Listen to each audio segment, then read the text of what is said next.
Girl, I want you and the listeners to fear not about me talking about whether or not this monster man is attractive. I've taught you well. There is a hot guy in this, though. We'll get there. There is? Yeah. You'll remember when we get there. God, I'd quote that thing you do, but I can't because you haven't seen it. You monster. Speaking of monsters.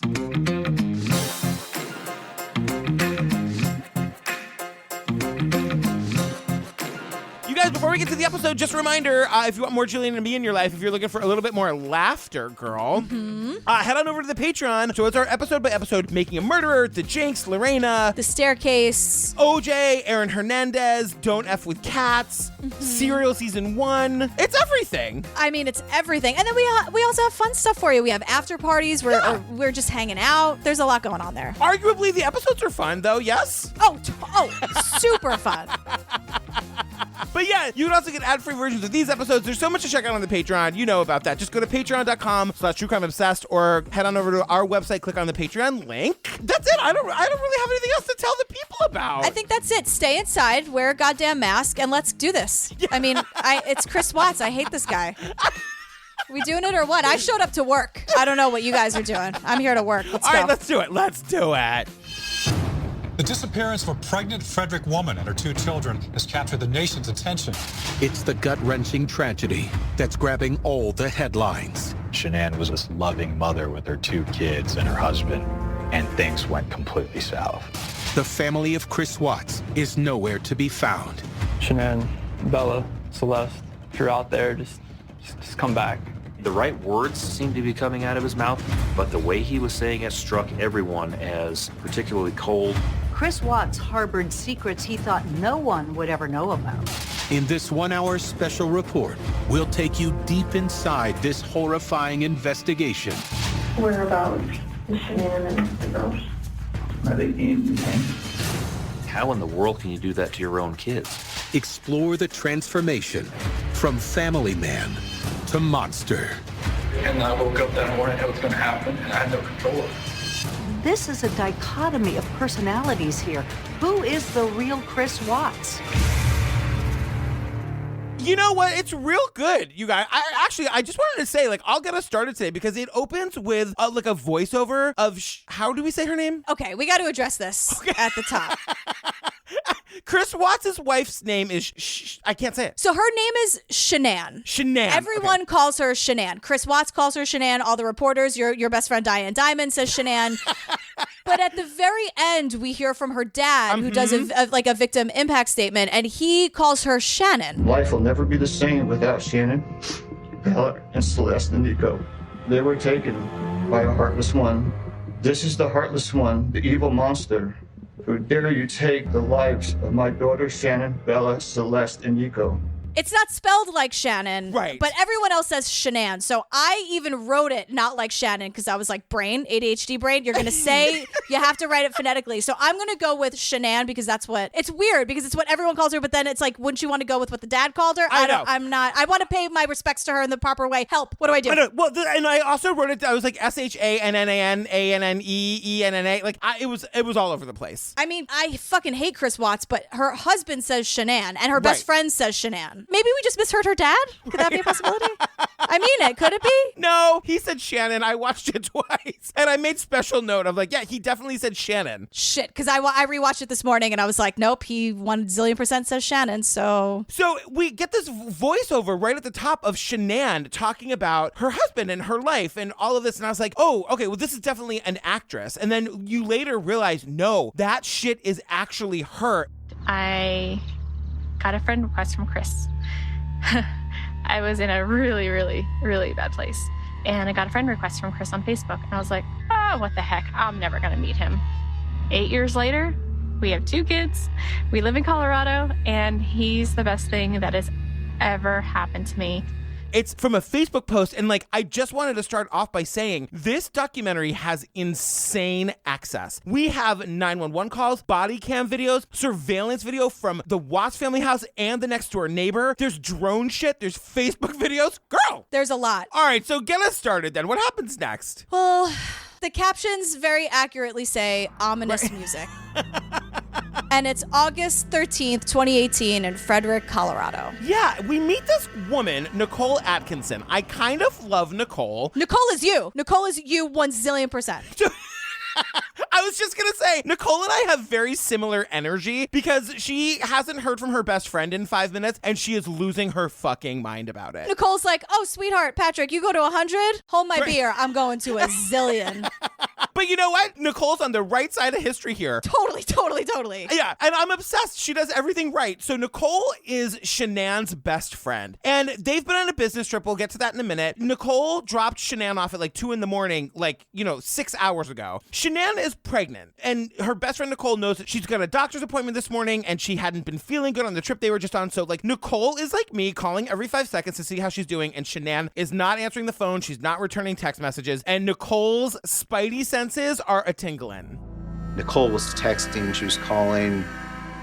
She got no response. She thought that was very unusual and odd. She had some immediate concerns that things weren't right.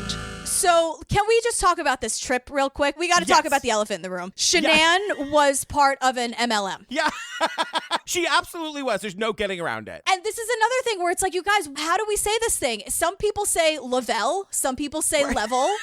The internet says it's a goddamn MLM and you should stay away from it. And also, fun fact, I always think I'm saying MLM wrong. I always think I'm inverting it. Right. I always think I'm saying It's LML. LMNOP. Like, I don't know what I'm saying. But I always like hesitate and I'm like MLM. Yes. Okay. It's bad. Level. It's a nutrition wellness company.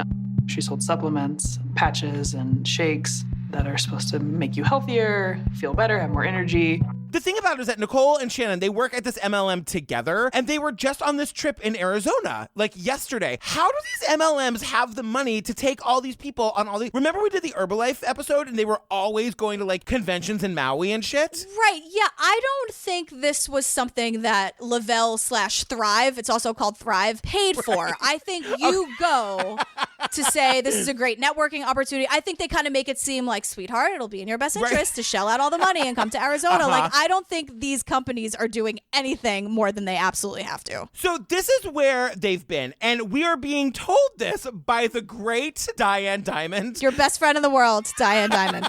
She's been with us in other documentaries. She was the host of A Current Affair, like in the 80s. That's like what I know her from. Always, every time. Now, we have to talk about where Diane Diamond is coming to us from. Diane Diamond is sitting in a chair. She's basically our narrator for this whole episode. She is giving this story to the camera, but if you look beyond where she's sitting, it is in this enormous, like, bedroom that is empty except for like a couch and one pillow that is off in the corner. I have in my notes, it looks like she broke into some realtor's open house with her crew. Where are they, Jillian? It either to me looks like the third floor of a house in a Colorado, in a Utah, in an Arizona. Yeah. It looks like the third floor like loft of a house in one of those areas, or like a gigantic lobby. I'm not sure. Right. I go back and forth. It's very bizarre. But Diane Diamond tells us some key things here. So one, Shanann Watts is a very bubbly, outgoing person, but on this particular business trip, her coworkers noticed that she seemed really tired. She didn't want to eat anything. She just seemed to lack her usual energy. She had lupus, which makes you exhausted and sounds goddamn horrible, according to Diane Diamond. And also Google. Lupus sucks. And I have a friend who has lupus, and she would concur. Yeah. So Shanann is 15 weeks pregnant with a baby boy that she has already named Nico. And they already have Bella, who's 4 years old, and Cece, who's 3 years old. Yeah. And so, as we said, so Nicole drops Shanann off at like 2 a.m. on the way home from their business trip. You guys, we see the fucking Watts family security video of Shanann like coming in the front door. This is just the beginning, you guys. Yeah, it's crazy. Like, it's so not my life to have like a doorbell camera and like home security. Right. And this looks like a pretty fancy like development. It looks like a place where there might be security cameras like on the road, on the maybe little entrance to this little development. But they like got that footage, girl. And you see her coming in. It's unbelievable and heartbreaking. So Nicole's at $1 million. Yeah.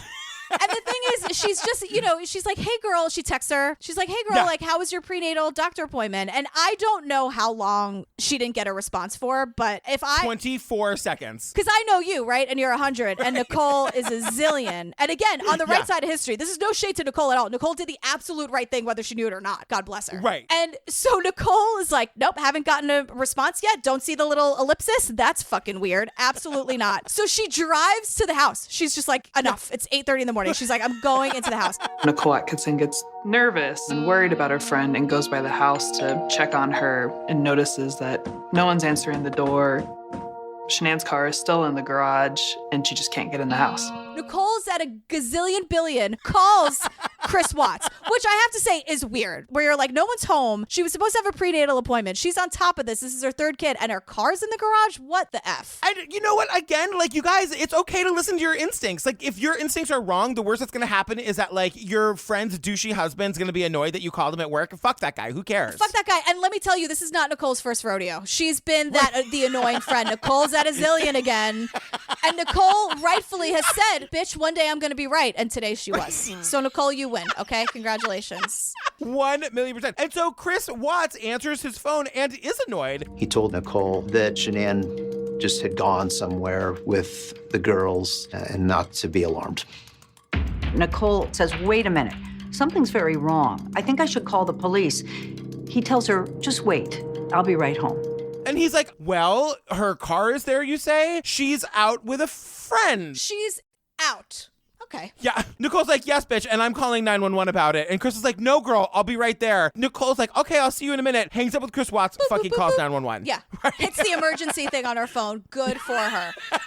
We hear that 911 call. Guess what? Did you think we wouldn't? Oh, this documentary is crazy. My name's Nicole, and I'm calling because I'm concerned about a friend of mine. She's not answering the door. She's not responding to text messages, phone calls, and there's no movement in the house whatsoever.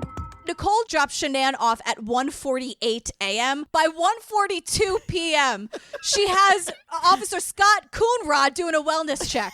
Not 12 hours later. Nicole, good for you.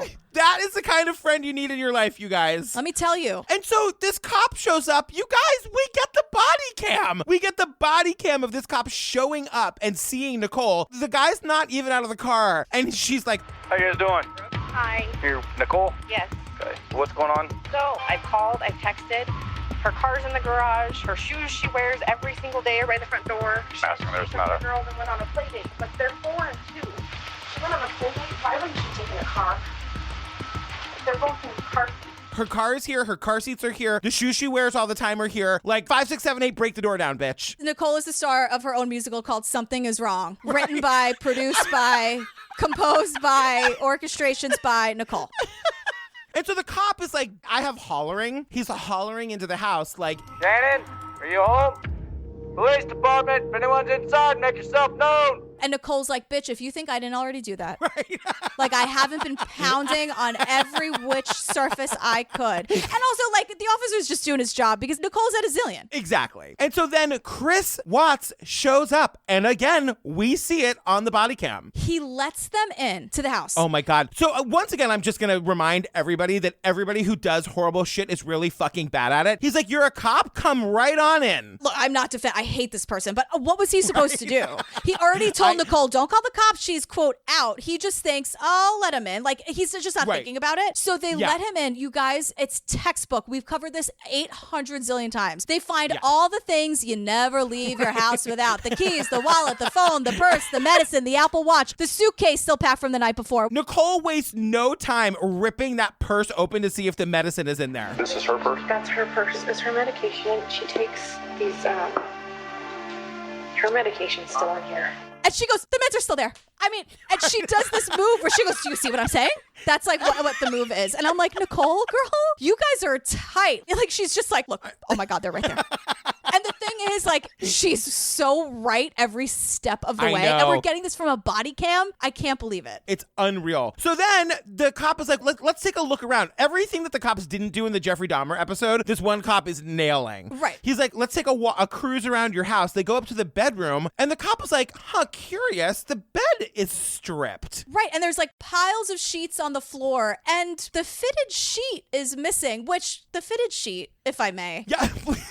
Is a menace to society. I just feel like, is there a way to do the fitted sheet better? Like, must it be the way it is? Does it have to be the most, like, you can't fold it. You can't put it on. You can't. No. I get the point of it. I get that you want something on top of the mattress. But can't there be a better way? We can put a guy on the goddamn moon and we're still wrestling with this goddamn fitted sheet. Can some woman finally solve this problem for us because women are geniuses? Like, please. Steve Tipton can fold a fitted sheet like nobody's business. Steve, get out of here. Sit down. I'm not talking about you right now. Steve, of course, he's like, well, the trick is, Steve, I don't need you in your trick. The point is that you shouldn't have to be a Ms. Steve Tipton to fold a fitted sheet. I just want to be able, it's enough with the fitted sheet. However, we do need them. We do need the fitted sheets. I'm saying, I agree. Yeah. I need something on top of the mattress, but I just think there's got to be a better way. Like, there's got to be a better way. They're just like, there must be a better way. I'm dying on this hill. I'm dying on the hill. I will not let go of the annoyance of the fitted sheet. And I know it's like, what a hot take. Like, everyone is annoyed by the fitted sheet. Like, I know it's a very safe position to have, but I feel very strongly. So then fucking Chris Watts emerges from like the bathroom or whatever, holding a ring up. Like, it's evidence that he didn't murder his wife or something. There was no note or anything by the wedding ring? No. I put it back where it was. When all is said and done, police realize what has been left behind, important items. So they need to get more information from Chris. He's like, look what I found on the nightstand. And they're like, well, that's also weird. Yeah, thanks. Right, exactly. Like, he wants it to be some sort of evidence, and all it does is, like, make the cop have a million questions. So now we're in their enormous walk-in closet where we see... Thank you. I wrote that, too. I said, okay, girl, I see that closet. I mean, it's a gigantic walk-in closet. But the thing about it, at least the angle that we're seeing it from, we're seeing all of his clothes. You know that Chris Watts is the kind of guy who wears the same shirt every day. He wears those, like, lacrosse shorts and like a red shirt with like a team name on it. Yep, and it's the same one, and you look behind him, he's got like 89 shirts hanging in the closet. He can't even reach them. He's never worn those shirts, not one time. And you think he hung them up? Please. Right. Give me a break. So he's standing there with all like 6 gym bags. Girl, how many gym bags does a person need, honestly? So as he's talking to the cops, again, on the body cam, I will never get over it. Unreal. He's like, she was going to... a friend's house. Totally a friend's house. It doesn't mention the prenatal doctor appointment that Nicole knew about. The time, place, location. I'm surprised she didn't go straight to the doctor's office, if I'm being honest about it. And he's like... Last time I talked to her was this morning. She said she was going to take the kids to a friend's house, and that's where she was going to be. And then I've texted her today and never heard anything. But cars right. Weird. Unless somebody came pick her up. But the people that I know... nobody's heard from her, nobody's seen her. I texted her and I didn't hear anything, but her car's still there, so I guess maybe someone came to pick her up. Like, as he's talking, he's trying to figure out what lie to tell in the moment. Because remember, they found her purse, her phone, her watch, her car is still in the garage. Like, she didn't go anywhere, girl. Yeah, and you didn't hear anything back from her because when you texted her, her phone was on the kitchen counter or wherever it was. It's a lie spiral that he can't talk himself out of. And you can hear the cop just being like, yep. Yeah. Like, the cop just does not fucking believe this guy. He's already just like, I'm standing in front of a murderer, and God, the paperwork. The paperwork. Oh, I bet that is a lot of paperwork. Oh, my God. Totally. But, small price to pay for, like justice. Right. It's fine. Totally. File the goddamn paper. And if you do it wrong, Susan Simpson will find you. So do it right. So now we segue into a little bit of their backstory, and we learn that Shanann is the oldest of 2 kids. I just wrote down Shanann's the older sister and her younger brother's super hot. Great. Oh, that's the hot guy. Great. That's allowed. There's another one. There's one other hot guy. We're not there yet. 2 hot guys, and neither of them are the murderer. A+ gold star for you. Good job, me. So then we're back in the front yard. Enter neighbor Nathan. Neighbor Nathan, because he sees the commotion. He sees the cops. He sees Nicole running around with her fucking hair on fire the way I would be. Nathan's like, absolutely. Nathan's like, girl, I might have some stuff that could help you out. Nathan explains that he has household surveillance cameras on the outside of his house that face toward the direction of the Watts home, and they record 24/7. Girl, I have 24/7 surveillance at my house. One of the cameras points directly at the Watts' house. You guys want to come over and take a look at it or what? He says this in front of Chris Watts, and it's the same kind of security footage that we see Shanann come home. It's that kind of footage. It's just footage all over the house. And so he says this in front of Chris Watts, and the cops are like, yup, and they go. And we got it all on body cam, so we can see Chris's reaction to this. And so I'm thinking, first of all, Chris must be losing his shit, but you have to play it cool. And also, Totally. like, I kind of can't believe that they let him watch the footage, but I guess it's fine. I just don't know, like, what protocol is at this stuff. Yeah. Again, not a cop, not a mother. But the idea that, like, they were just like, yeah, sure, Nathan the neighbor. Like, it's just weird that, like, the husband is so obviously a suspect because all of her stuff is, like, it just doesn't make sense. But they're like, yeah, Chris, come watch this. It also feels like it's happening really fast. Like, they were just inside the house 5 seconds ago. She's been missing 10 hours. Right, and, like, Nicole's only been there 30 minutes. Like, this whole thing is happening very, very fast. So they all walk over to Nathan the neighbor's house. You guys, we watch them walk into his house on the body cam camera. Then we get to actually see the security video that he shot from the body cam camera. Like, we are seeing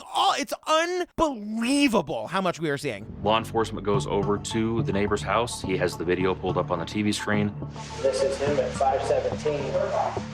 They're all watching this video at the same time, and what that video surveillance showed was at about 5:45 in the morning, 5:30 to 5:45, it shows Chris backing his work truck into his driveway. I'm going to paint a picture. Please. We get the body cam. So imagine you're the cop, right? Yeah. And then you have the body cam on your chest. Yeah. The view of the body cam is Nathan the neighbor's television. Nathan the neighbor is on one side. Chris Watts is on the other. So our view, as if you're watching it on TV, is the view of the television, Chris Watts, and Nathan the neighbor. And on the television is the security video that Nathan the neighbor is presenting to the cop. And what we're seeing is at 5:45 a.m., the video shows Chris goddamn fucking piece of shit Watts backing his work truck into the driveway. And we didn't mention this, but Chris works in like the oil fields. He's like an oiler. What do they call that? Yeah.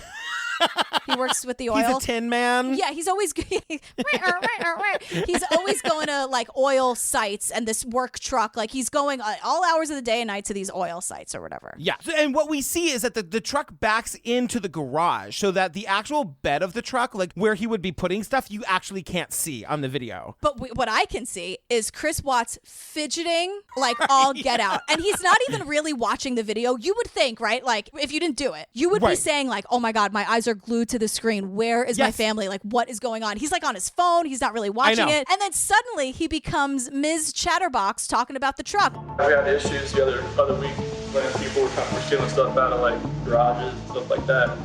And I had park control. I had your park right here. Yeah. Loading my stuff up in my coolers, my water jugs, my book bag, my computers. Loading up water jugs and coolers, and I'm like, what are you talking about? It's just word salad. The cops actually call him chatty. They're like, he got real chatty with the detective. Chatterbox. So then, the other most amazing part of all of this is that when they're leaving, like Chris Watts, like the cop is basically like, okay, thanks, and Chris Watts goes to like walk out the door, and Nathan the neighbor like grabs the cop, and he's like, girl, I gotta talk to you, girl. He's like, shh, girl. But then you see Chris Watts like stop at the door like, oh my God, what's going on here? And the cop is like, you can go, girl. Get out of here, girl. You're dismissed. That'll be all. Yeah. Goodbye. And so Nathan the neighbor says to the cop, like, he is acting real fucking weird, girl. You just want to go talk to him? I'm going to get his info real quick. In essence, what the neighbor says to law enforcement is, there's something wrong here. Red flags are going up in the neighbor's mind. That's a very unusual way for him to act. And he's like, he doesn't fidget. He's this rocking stuff. Like, he doesn't rock back and forth. He's not acting right at all. And Nathan's like, girl, this is crazy. Look into him, right? Right? The husband. But like, Nathan's also looking at the door. Like, you can see that Nate is also scared. Like, this guy is probably a murderer. And now you're the one who's like fucking ratting him out. And the fact that like, we don't have to see this in a reenactment. We are seeing it. Like, it's unbelievable. And I'm sure Nathan thought, well, I'll just tell the cops I have this footage. There's no way they're going to bring Chris Watts with them, right? right?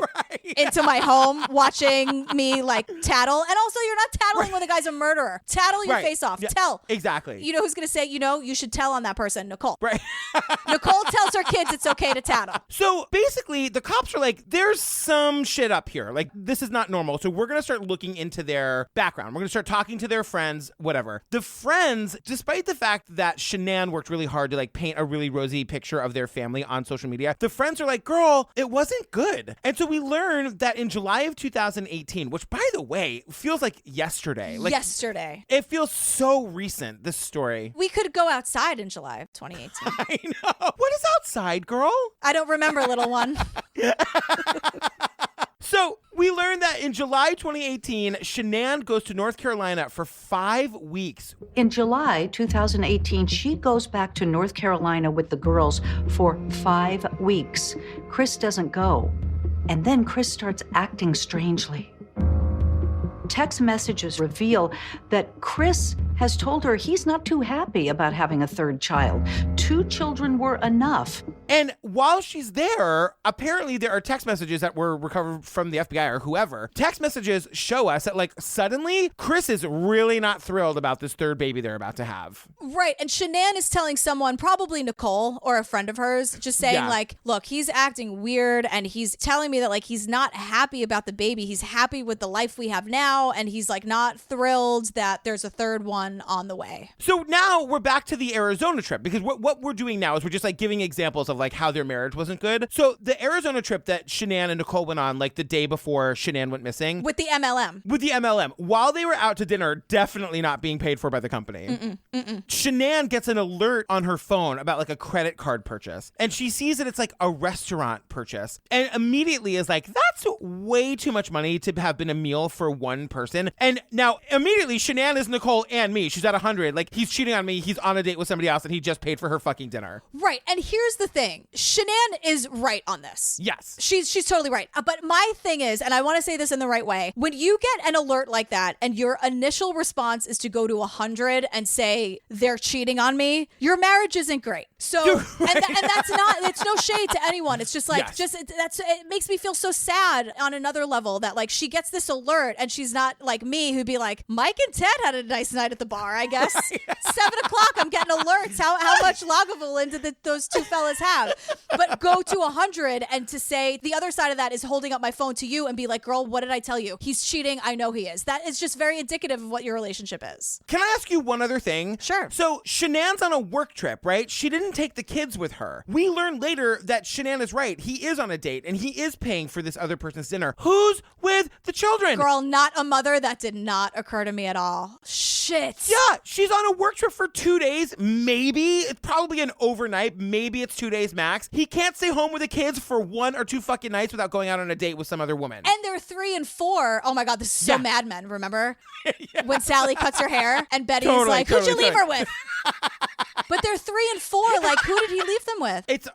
It's just unbelievable. God damn it. I know. Shit, I know. Sucks. So it's 24 hours since Shanann went missing. They bring in like cadaver dogs to the house because they're looking for like actual forensic evidence. You guys, ding, ding, ding, they find it. They find a bed sheet like crumpled up and thrown away in the garbage in the kitchen.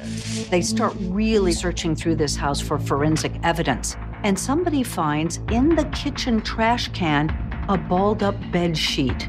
This is the sheet from the master bedroom.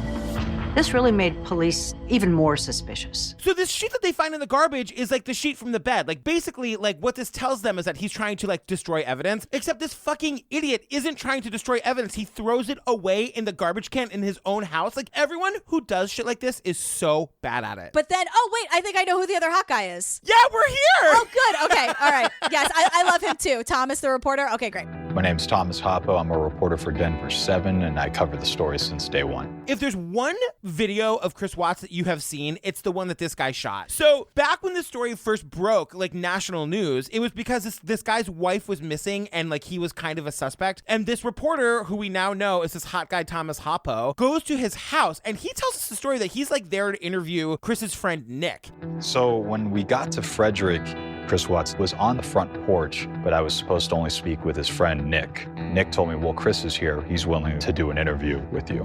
And Nick is like, well, actually, Chris is like really willing to give you an interview. So Thomas, the reporter, is like, great. So this is like the video that I know the best. This is the one that I remember where he's like on the porch and like Chris Watts is being so disingenuous in this. Like there's no emotion behind what he is saying at all. Do you think she just took off? Do you think? I mean, right now, I don't even want to just like throw anything out there. Like, I hope that she's somewhere safe right now and with the kids. Yeah, it's like he Googled, what do you say when your wife and kids are missing? And then he said that in this robotic, I mean, dead eyes, like there's nothing there. But so we see Thomas saying, you know, do you think she just took off? And he's like, I hope that she's somewhere safe with the kids. I hope everything's fine. And Thomas, we would be great friends with Thomas because Thomas says everything that like a lot of these reporters and journalists don't say, but he's like, at some point I had to ask, were you involved somehow without asking that directly?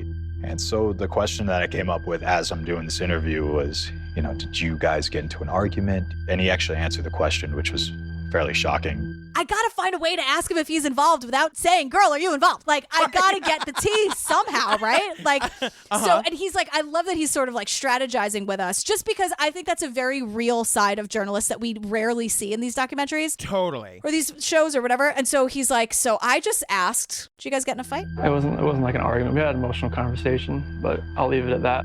Shanann, Bella, Celeste, if you're out there, just come back. Like, if somebody has her, just please bring her back. I need to see everybody. I need to see everybody again. This house is not complete without anybody here. And I'm like, Thomas, girl, martinis all around when we finally are allowed to. This little part ends with Thomas saying, like, I'm a journalist. I have an opinion. We just report facts. But I will tell you, when my cameraman and I left, we were really fucking freaked out. Like it must be a really weird feeling to be like, I think I was just in the presence of a man who murdered his wife and children. 100%, because he's like, he was more fidgety with the security camera footage and more uncomfortable and emotional knowing that like he was kind of caught than he was begging for his family to come home. Hey, are you ready to talk about Nicole Kessinger, Chris Watts' goddamn girlfriend? Thought you never asked, girl. You mean Nikki? Oh, I'm ready. I'm Diane ready. Diamond calls her Nikki. It's like, Diane. Well, look, Nikki calls the cops with some TEE. I met Chris at work, and we kind of talked in passing and then started to get to know each other. We started hanging out pretty frequently around, I want to say like the last week of June, somewhere around there. He informed me that he did have 2 kids, and he also told me that he was currently in the process of a separation from his wife. Yeah, because Nikki is the Amber Fry in this moment where she's like, bitch, what? So she reads it in the paper. It's all over the news or whatever she does. She's, I don't know, comes up as an alert on her phone. Right. Local monster is a monster. Whatever. And she calls and she's like, so I'm the girlfriend? Oh. Right. Oh. And again, right, you guys, we've heard this a zillion times. Chris Watts told her, yes, he had kids, but he was in the middle of a divorce. He was not. Right. And in Nikki's defense, like she's saying to them, like, I am really worried about the wife and the kids. This is all like news to me. And I never thought he was the kind of person who could do something like this. But I wonder if there's just like a whole side to him that I don't know. And Shanann is totally right. That romantic dinner, that was the dinner with Nikki. Yeah. So come on. Of course. So, you know, the Nicole Kessinger piece of this was like kind of all they needed to haul him in for like a lie detector test. And I got to just tell you that we're about to meet Tammy, like the local law enforcement. Agent Tammy Lee. I love her so much. So they bring Chris Watts in and like a fucking idiot, they offer him a polygraph test and he accepts it. He just agrees to take it. Right, which is like bullshit on both ends because polygraphs mean nothing. Right. So it's Agent Tammy Lee. She's the Colorado Bureau Investigating Agent Tammy Lee. Like what a title. Yeah, she's the local muscle. She's like not fancy pants, but she is about to kick some Chris Watts ass. And then we have an FBI agent, Graham Coder, and the two of them, I mean, Tammy's leading this whole shebang, but Tammy and Graham, I'm totally watching that coming this fall from NBC. Look, bravo, make it. Andy Cohen, where are you? Make it. So, of course, he fails the polygraph, whatever. The whole point is that we get, again, with the little camera in the corner, that shitty quality footage, we get Tammy doing this thing, which you know I love this. I love it so much. And she just goes, He did not pass the polygraph test. Okay. So now we need to talk about what actually happened. The only way they could have left is in your truck. There's no way, because, like, I didn't just throw them in my truck. But You know your truck has GPS, yes, right? Yes. You failed the polygraph. And she looks at him. She goes, so now we have to talk about what actually happened. Tammy, girl. Again, let's get martinis when that's allowed. She tells him he fails the polygraph and he's like, uh-huh. Like, again, this fucking idiot did not expect to get away with this. And he's like looking at her like, now what? And then like when she says to him, we have to talk about what really happened, he doesn't say anything. Like, though in my brain, she goes, hey, dipshit. You know your truck has GPS on it, right? You know that thing pings every 10 seconds? Yep. So we will know exactly where you went. And then it pings every 10 seconds. She does this thing. She goes, we're going to know. And she like pounds on it. She like points on the table, like exactly where you went. So it's like, I mean, we could do this the hard way or like the hard way. Like just come on, dude. Like what do you think is going to happen? We got you. Can't you just imagine Tammy like in an interrogation room with Chris Watts where she has him handcuffed to a chair and she's just beating him with her bare hands? Look. Like if she was allowed to do that good old 1950s police work. Yeah. Oh, the good old days. The good old days. I feel like Tammy would be like, this bitch isn't worth my time. Right? Like she's so awesome. God, Tammy. So it turns out Chris was driving this company truck and that's why the GPS is there. Yeah. And so it's traceable. So here's what we learned. So Chris didn't go to the office. He went right from his house at 5:45 in the morning or whatever to a well site. Yeah, he works in the oil industry. And so like going out to inspect oil sites is normal. Not going into the office is not normal. And going at like 5:30 in the morning is very not normal. So Tammy's like, round them up, go out to the oil well site. And they do. Right. And you guys, it's going to start to get really bad. This is where things get real bad. Yeah, and so we're back to the interrogation room with Tammy, and Tammy's like, girl, I don't understand what's going on here. You haven't shed a tear since you've been here. You tell us that you were crying when you were talking to your wife about getting a divorce. And you have not shed one tear in 2 days that you've been here. No. Not one. These are your baby girls. And you have not shed one tear over them not being around. You're crying with your wife that you're leaving her. Yeah. But you don't cry that your two little baby girls. I'm hoping they're still around somewhere. I'm hoping they're still somewhere. She like does that. It's like it's such an HBO detective move where she like slides the picture of his children over to right in front of him. And she's like, but you haven't shed a tear knowing that your babies, she calls them his babies, are missing. And what we have already learned is that they go to the site, the oil well site. They start searching. Remember that missing bed sheet? Yeah. From the bedroom? They find the missing bed sheet at the oil site that he went to thanks to the GPS. Investigators descend upon the site and launch a drone search in pursuit of evidence. And what do they find in that oil field?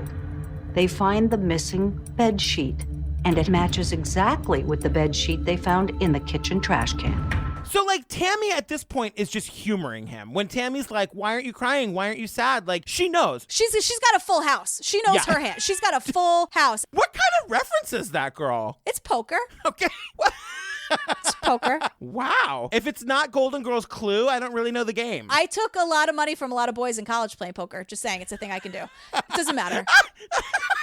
Doesn't matter. So then they start to switch gears because they're like, he's denying everything. And so Tammy just goes, Chris, did Shanann do something to them? No, I don't know. Did Shanann do something to them, and then did you feel like you had to do something to Shanann? All right. Did Shanann do something to the girls? Is that what happened? Did Shanann do something and then you felt like you had to do something to Shanann to like punish her for what she did to your kids? And this is like right out of JonBenet Ramsey because he's like shaking his head no, shaking his head no. And then he like sort of stops and thinks about it for a second. He's like, you know what? That might be what happened, but I'm going to tell my dad first. Yeah, if you let me talk to my dad, I'll tell you what happened. So they're like, great. And like, just so you know, you dummy, that camera in the corner, still going to record every goddamn thing. So yeah, let's bring in the dad. Enter the dad. So the dad walks in and the dad is like, what am I doing here? And again, we're watching the actual security video footage. Like we are watching this in real time. So basically, Chris Watts gives his dad the story that she hurt him.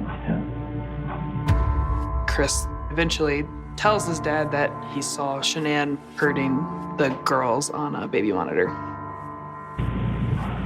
She took both of them then. I freaked out at the same thing. he saw Shanann strangling the daughters on a baby monitor video, and he was so enraged that he ran into the room and had to do the same thing to her. And it's like, again, he says it without a drop of emotion. Right. It's like you can hear him making it up in the moment. And even if that's the case, he's still not crying or reacting emotionally about his daughters. Like, even if, let's just say that's true. Let's just say he's still not like losing his shit and saying, oh my God, Dad, I can finally let this out. This is the worst thing that's ever fucking happened. This is a nightmare, but this is what happened and I don't know what to do. He's still like, she like choked them on the bed and I saw it and then I killed her. Yeah. And I'm like, what? So the agents come back in, right, and they don't believe a second of it, but now they know that he's admitted to like killing the wife and disposing of all 3 bodies, so they can find out like what he did with them. So they show him like an aerial photograph of the oil well site. Where they found the bedsheet. Where they found the bedsheet, exactly. And Graham is like, where are they? Where are they? Are they in the actual oil wells? And he nods his head. Whereabouts is Shanann and the girls?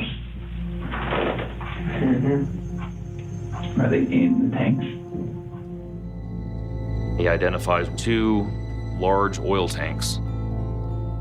One that he had put Bella in and one that he had put Celeste in. Yeah, so what we learn here is that according to Chris Watts, he says he put Bella in one of the oil tanks. He put Cece in another one, and then he buried Shanann. It's fucking horrifying. So by 11:30 p.m. on August 15th, Chris Watts is arrested. 3 counts of first-degree murder. He's arrested on the spot. Like, we see it. Right. We see it in the corner camera. They're just like, well, bitch, here we go. There's a part of me that almost feels like he was relieved to be arrested. You don't see him struggling. He doesn't ask for a lawyer. He never thought he was going to get away with this. I mean, he's from the beginning, from the minute we laid eyes on him, he's just dead inside. There's nothing in there. There's no light. There's no warmth, humanity. 100% dead inside. Yeah. So the next morning, they send a team out to this well site to recover the bodies. And he was right on one thing. All 3 of them are there. Yeah, we get this story from like the cops who were there, and like they recover Shanann first because she was buried in a shallow grave. And they have to bring, you guys, this is really brutal. It's so bad. They have to bring in a team of people to recover the young girls' bodies from the 2 oil tanks. And like one of the cops says to us, that turned out to be quite an undertaking, and a lot of different folks had to be involved in that, and I don't know that any of them will ever be the same. There was a lot of people that day, and it took a long time, and I don't think any of those people will ever be the same. What a mind fuck. Like, my God. These are the everyday heroes who work in like local government and law enforcement that never get the praise. No one ever talks about them. They are goddamn heroes, these people. Totally. So at first, Chris is sticking to the story that he killed his wife because she killed their daughters, and he gets a team of like public defenders, which like these poor fucking public defenders who are just out there to like do good work, and they have to then defend like pieces of shit like Chris Watts. But one of the public defenders makes a motion or whatever you do to the court to ask for DNA testing for the girls' necks. Like if they could show that Shanann's DNA maybe was on the necks of the little girls, maybe it would actually lend credence to his story that she had strangled them. But the judge just denies it. And we get this whole thing where the DA is like, he had 9 counts against him, and they had to decide if they were going to go for the death penalty. Ultimately, Christopher Watts was charged with 9 counts total, 5 counts of first-degree murder. Count 6 was the unlawful termination of a pregnancy. And then counts 7, 8, and 9 were tampering with a deceased human body.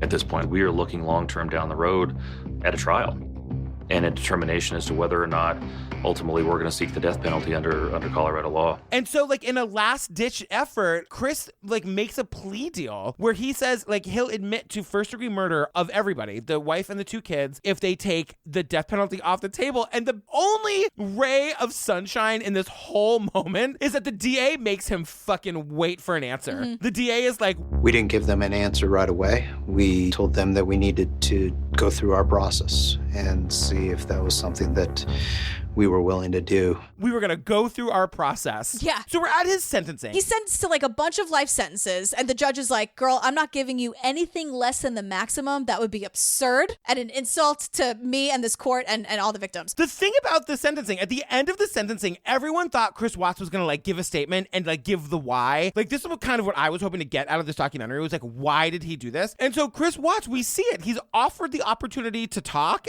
Would you like to make a statement? No, sir. Thank you.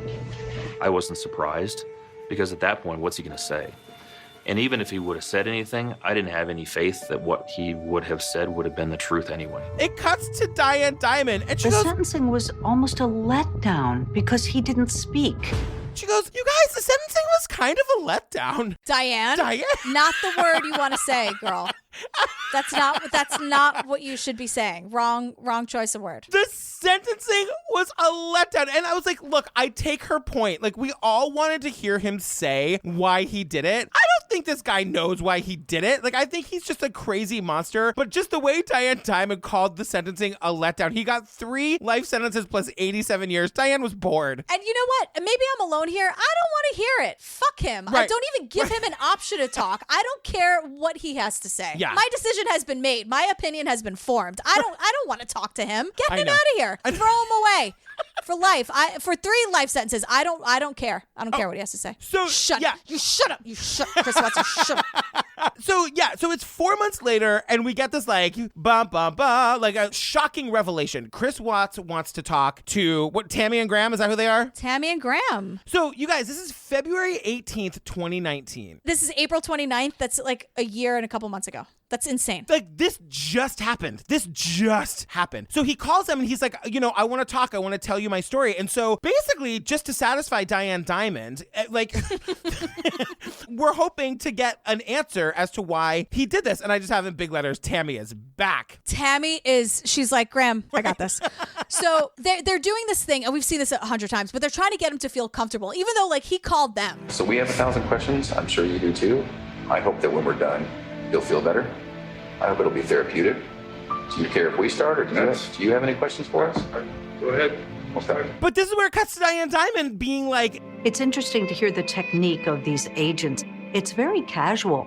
They're softening him up. They're making him feel comfortable enough to open up. Their approach was very interesting because they're softballing him. Like, Tammy doesn't care about the social media post. She doesn't care how he feels that day. All they want is closure for the family, like a why. Why did this happen? And Diane Dimond, don't dumb it down. This is great. What they're doing is great. Like, we know that this is all an act. Exactly. And so finally, I think it's Graham who's like, can we talk about the hardest subject? The last thing we talked about was where the girls were, but we never really got to talk about that night. That's what happened.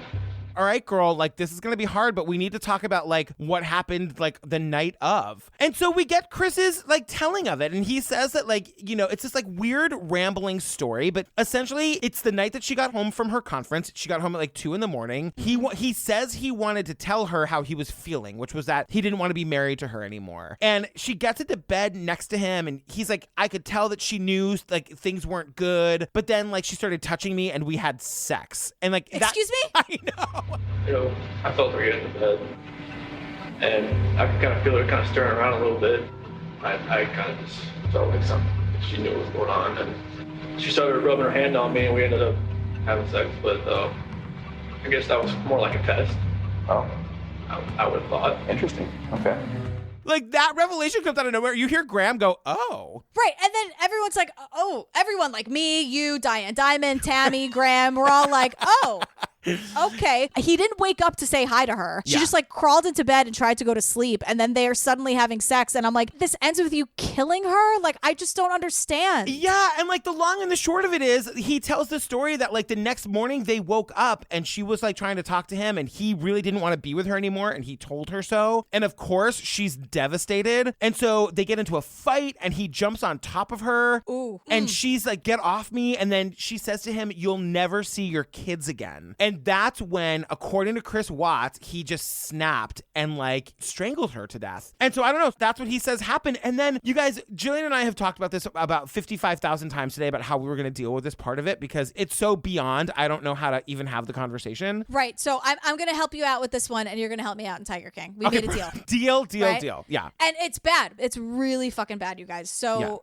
and we're getting this story from Chris Watts. Right. So after he strangles Shanann, according to Chris Watts, he looks over and he sees 4-year-old Bella in the doorway, who, according to him, watched this whole horrifying thing happen. So then it jumps to like Chris puts Shanann in the car. He gets the girls who are both still alive in the car and drives to this oil field. So the agent, one of the agents is like, who did you kill first, Bella or Cece? And then Chris, this asshole, starts crying and he's like, I don't really want to talk about this part, honestly.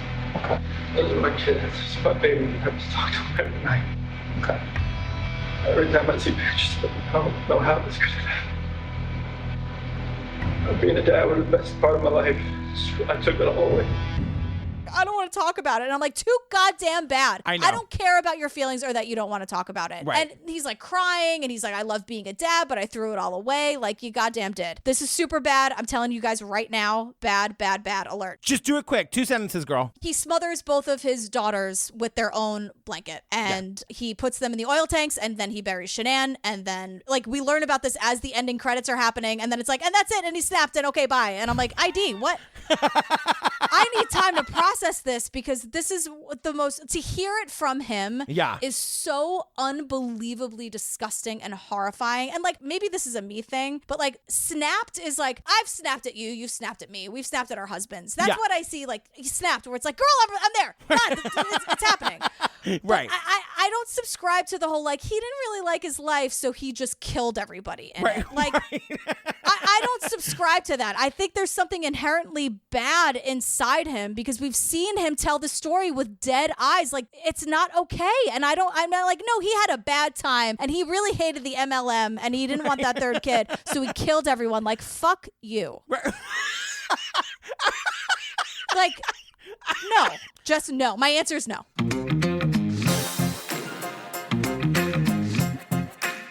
Oh, you guys, we did Chris Watts, Family Man, Family Murderer. Girl, that was a tough one. That was a really fucking hard one. It sucked. I appreciate that it told the story succinctly, that it wasn't 6 episodes of this. Like, I do appreciate that. And it wasn't like too sensationalist, but God, this sucked. I know. Well, if you guys want to laugh, head on over to the Patreon. It's where we do our episode stuff. So it's like Making a Murderer, Serial, The Staircase, The Jinx, Lorena, Don't F with Cats. You know, we mention it every week. Every time. All the stuff that you're like, have they done this series? The answer is probably either we have or it's on the list and it's all on the Pates.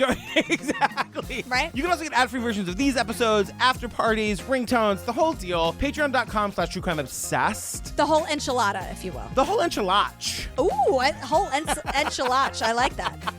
Where can they find us? They can find us at True Crime Obsess on the Twitter, truecrimeobsessed.com on just the great old internet. I love loving her. She's been around for quite some time. She's always been a friend. Thank you for being. And then True Crime Obsessed podcast on the Instagram. You're Jillian with a G on all the things. You are Patrick Hines _ on Instagram and at Patrick Hines on the Twitter. That's me. Oh, and we love you, you guys. Thank you for hanging out, going to these dark places with us. We are obsessed with you. Yeah, we love you. We hope we're making you laugh in these crazy bananas times. And stay safe in there. In there. Oh, thanks. Thank you. All right, bye. You want to take a second? Because I see her. Yes. Why is this happening? Remember when it happened to me and we were in the middle of something and by the end of it, I was like this? Yes. I can't remember what it was, but I think it was an interview. Remember that other interview we did where it totally fell off? Yeah. I'm sorry. Can we take that again? My microphone just fell onto the floor. I have Diane Diamond. It's fascinating to watch Chris as he looks at the video. She's absolutely right. I couldn't believe what I was watching. I know. Outside was back in the day. There was an outside that we used to be able to go to.